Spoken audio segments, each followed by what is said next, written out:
কিছু মুসলমান বের হয়ে যাও কিসের জন্য?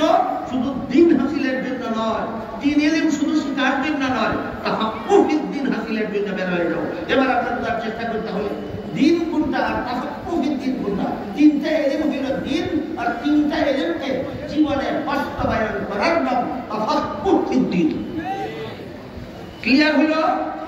তিনটা ইলমের নাম আমাদের দিন, আর তিনটা ইলমকে মুসলমানের জীবনে বাস্তবায়ন করার নাম তাফাক্কুহিদ দিন। ইলমে আকাইদের সিদ্ধান্ত ভিত্তিক বিষয়গুলি মেনে নিলে তাফাক্কুহিদ দিনের এক তৃতীয়াংশ আমার হাসিল হলো। ইলমে ফিকহের সিদ্ধান্তগুলি মেনে নিলে তাফাক্কুহিদ দিনের দুই তৃতীয়াংশ আমার হাসিল হইল। ইলমে তাজকিয়ার সিদ্ধান্তগুলি মেনে নিলে পরিপূর্ণ দিনের তাফাক্কুহ আমার হাসিল হইল। কাজেই যারা ইলমে আকাইদের বিষয়গুলি মেনে নিবে, যারা ইলমে ফিকহের বিষয়গুলি জীবনে বাস্তবায়ন করবে, যারা ইলমে তাজকিয়ার বিষয়গুলি জীবনে বাস্তবায়ন করবে, এরা হলো রাসূলের ওই হাদিসের প্রতিফলন ক্ষেত্র, বাস্তব ক্ষেত্র, যে হাদিসে রাসূল বলেছেন মান ইউরিদিল্লাহু বিহি খায়রান ইউফাক্কিহু ফিদ্দিন।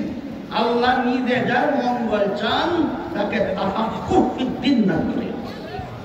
আল্লাহ নিজে যার মঙ্গল চান তাকে তাফাক্কুহিদ দিন দান করেন।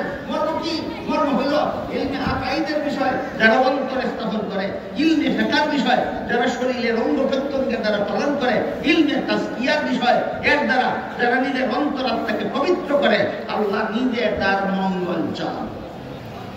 এবার বুঝে থাকলে বলুন, আল্লাহ কোরআনে বলেছেন শুধু তাআল্লুম ফিদ্দিন হাসিল করার জন্য বের হয়ে যাও, তাফাক্কুহিদ দিন। ব্যবধান কি?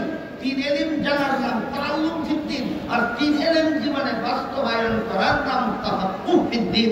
বুঝে থাকলে বলুন, শুধু তিনটা ইলম জানার জন্য আল্লাহ নির্দেশ দিয়েছেন, না জীবনে বাস্তবায়ন করার জন্য? তিনটা ইলম মুসলমানের জীবনে বাস্তবায়ন করার নাম তাফাক্কুহিদ দিন। এটার জন্য আল্লাহ বলেছেন কিছু মুসলমান বের হয়ে যাও। আল্লাহ আপনাদের আমাদের সবাইকে তাফাক্কুহিদ দিন বুঝান, তাফাক্কুহিদ দিন হাসিল করার সৌভাগ্য দান করুন।